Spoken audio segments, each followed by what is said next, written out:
one of the challenges I can see with graffiti art versus wall art is the scale, going from monumental walls to much smaller dimensions. What is sort of the spatial element that happens in your mind? What challenges have you found that you have to overcome when sort of reimagining the scale of a work of art?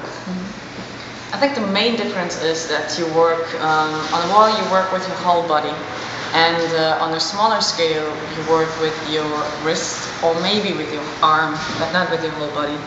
And I just had to find a way to kind of start working with my body, but not that much, and then just transforming the energy of painting a wall just into my arm, let's say.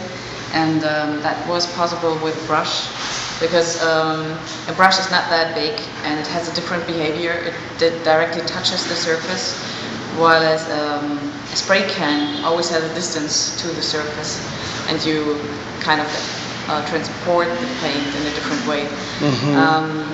And there's also the issue of the environmental factors like wind and that sort of thing that you wouldn't encounter with the brush. Exactly.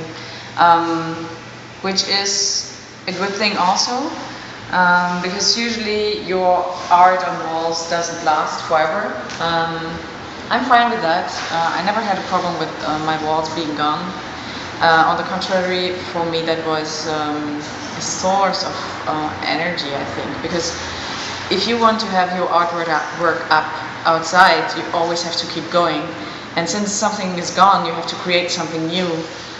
So I never had difficulties with letting go. On the contrary, it made me do something new and challenge myself. The intensity of it being ephemeral versus knowing that it's static, and so maybe you could get a little more sort of comfortable with static art versus art that's going to be possibly down in 6 months or a year. Exactly, yeah.